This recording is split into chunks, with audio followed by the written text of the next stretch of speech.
Cette semaine, on répond à une question clé de notre cas pratique de la dernière vidéo, restée en suspens. Rappelez-vous du couple qui me consultait et qui détenait 1 million d'euros de patrimoine et pour qui j'avais fait 4 simulations avec différentes hypothèses de transmission de patrimoine. Après avoir projeté la globalité du patrimoine sur un seul des conjoints pour faciliter les calculs et la compréhension, la cliente m'avait alors posé la question suivante. Mais Ghislaine, comment allons-nous conserver notre train de vie si nous devons déjà nous délester de tout notre patrimoine pour le transmettre aux enfants? Surtout que notre stratégie initiale était de profiter de nos efforts d'investissement, de notre vivant et de le transmettre aux enfants uniquement en fin de vie. Alors j'ai annoncé à ma cliente que j'avais une bonne nouvelle pour elle. Il existe en effet une technique juridique et fiscale qui permet d'optimiser la transmission sans se déposséder immédiatement de son patrimoine.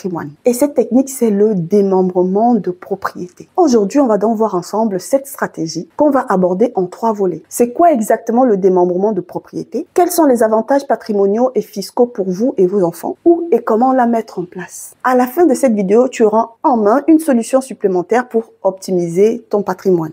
Hello la diaspora, bienvenue sur votre chaîne Diaspora Elite Finance. Je suis Ghislaine Bilotte-Martinez. J'ai acquis mon expertise financière auprès de la première banque européenne et française depuis 10 ans déjà. Dans cette chaîne, nous mettons gratuitement à ta disposition les astuces financières et bancaires qui te permettent de structurer solidement ton patrimoine. Ton objectif, c'est de faire travailler ton argent pour toi. Alors abonne-toi, tu es au bon endroit. Chaque semaine, nous mettons une vidéo instructive qui te donne des conseils concrets pour t'aider à rentabiliser et à faire fructifier ton patrimoine personnel et ou professionnel. Alors, abordons le volet 1 de notre sujet du jour, à savoir c'est quoi exactement le démembrement de propriété. Le démembrement de propriété est une technique simple et légale, très puissante, qui te permet de diviser la détention de la propriété de ton bien en 2 parties plutôt que de le transmettre en un seul bloc. Ainsi, une partie détiendra le droit d'utiliser le bien et d'en percevoir les revenus, par exemple des loyers, des rémunérations financières, ainsi que le droit d'habitation. Cette partie s'appelle alors l'usufruitier et c'est généralement les parents. Et l'autre partie qui détient les murs de ce bien, mais n'a aucun pouvoir ni la possibilité de s'approprier ce bien, ni de l'utiliser ou même le vendre sans l'accord de l'usufruitier tant qu'il a encore envie. Et cette partie s'appelle la nue propriété et ce sont généralement les enfants et on les qualifie de nus propriétaires. Pourquoi ce mécanisme est puissant? Parce qu'il permet d'une part de conserver le contrôle et de continuer à percevoir les revenus ou les fruits de ce bien. Et d'autre part, en cas d'aléa de la vie, notamment le décès de l'usufruitier, les nus propriétaires, à savoir les enfants, récupèrent automatiquement le bien en pleine propriété sans payer d'impôts supplémentaires. Cependant, il est à noter que le pourcentage de répartition de la détention du bien est réglementé par l'administration fiscale. Et l'âge de celui qui donne étant l'élément principal qui détermine réellement le pourcentage qu'il peut céder de son patrimoine. Plus l'usufruitier est jeune, plus le pourcentage de l'usufruit est élevé. Et plus l'usufruitier est âgé, plus le pourcentage de la nue propriété augmente. Ce sujet étant assez vaste et complexe, tu veux le comprendre en profondeur, n'hésite pas à nous contacter. Notre adresse mail est mise en barre de description. Nous t'offrons 30 minutes gratuites d'échange. Passons au volet 2, les avantages patrimoniaux et fiscaux du démembrement. Pourquoi cette technique est particulièrement avantageuse? En 1, on a la réduction des impôts sur la transmission. Au lieu de transmettre un bien pleinement taxable, on ne transmet que la nue propriété qui a une valeur fiscale réduite. Et après cette réduction de l'assiette successorale taxable, en face, on pourra jouer avec les mécanismes d'abattement de 100 000 euros par enfant, ce qui va donc ainsi optimiser la fiscalité. Reprenons notre exemple du début. Mes clients retraités détiennent un patrimoine immobilier de 1 million d'euros, détenu à 50-50 par monsieur et madame. Ainsi, chacun a son patrimoine de 500 000 euros. Pour rappel, lors de la dernière vidéo, j'avais tout regroupé sur un seul parent pour faire mes projections de calcul de droit de succession. Le but étant de simplifier la compréhension et les calculs. Mais cette semaine, nous allons réellement tenir compte de la scission du patrimoine en 2 parties entre 50% monsieur, 50% madame. Et ainsi effectuer nos opérations de calcul de droit de succession. Ces clients sont retraités mais âgés de moins de 71 ans selon le barème fiscal de cession de l'usufruit et de la nue propriété que je vais vous projeter. Mes clients peuvent céder jusqu'à 60% en nue propriété à leurs enfants et conserver 40% en usufruit. Ainsi, chacun des parents qui détient 50% du patrimoine, à savoir 500 000 euros, pourra céder virtuellement 300 000 euros en nue propriété aux enfants, ce qui va réduire l'assiette taxable taxable de chaque parent à 200 000 euros. Et vous voyez donc que lors de la succession, si on applique l'abattement de 100 000 euros par enfant, l'imposition est complètement supprimée parce qu'elle retombe à zéro pour les enfants. Et en deux, grâce à ce mécanisme, les parents pourront sécuriser leur train de vie. Ce qui répond directement à la préoccupation de ma cliente, à savoir, ils veulent conserver leur train de vie. Ainsi, les parents conservent les loyers et les revenus issus de ce bien. Et si vous avez été attentif, il était indiqué que les parents peuvent céder par rapport à leur âge 60% en nue propriété et garder 40% pour l'usufruit. D'aucuns pourraient me dire, mais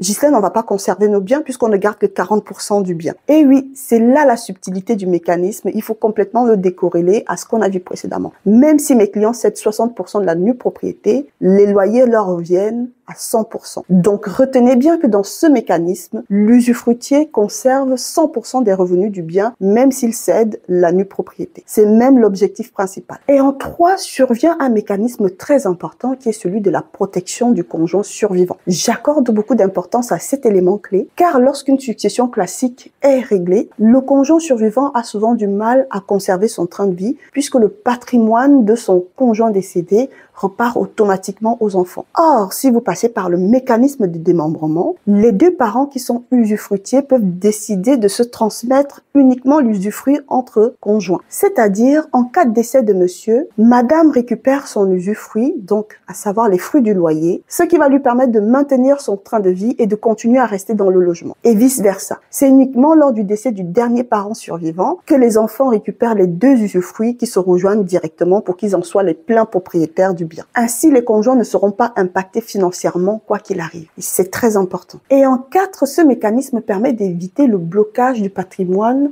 lors de la succession, notamment via la vente forcée. Ici, qu'est-ce qu'on entend par mécanisme de blocage via la vente forcée? C'est lorsque les héritiers héritent d'un gros patrimoine et n'arrivent pas à assumer les frais de succession. Ainsi, l'État va les obliger à vendre le bien afin de pouvoir régler l'État pour récupérer enfin leur succession. On peut donc remarquer que le démembrement de propriété permet d'éviter certains problèmes car la transmission se fait progressivement et de manière fluide, mais surtout sans un gros impact financier fiscal. Alors, passons au volet 3 de notre analyse, à savoir où et comment mettre en place cette option fiscale. Étape 1, faire un diagnostic patrimonial avec son gestionnaire de patrimoine. Il pourra ainsi t'aider à évaluer ton patrimoine en t'éclairant éventuellement sur des droits fiscaux ou des taxes futures à payer. Une fois que cette étape préalable est faite et que tu as une idée claire et précise des taxes fiscales qui t'incombent, tu bascules à l'étape 2 qui est de mettre cette clause en place auprès d'un notaire qui va éditer un acte authentique et officiel qui informera l'administration fiscale de cette nouvelle option. Chers membres de la diaspora, vous l'aurez donc compris, chacun de vous a des actions à mettre en place, à savoir évaluer sa situation patrimoniale pour étudier les meilleures options fiscales existantes pour optimiser la transmission de son patrimoine. Et il faut se faire accompagner par son gestionnaire de patrimoine. Vérifier la protection du conjoint survivant. Et pour finir, si besoin est,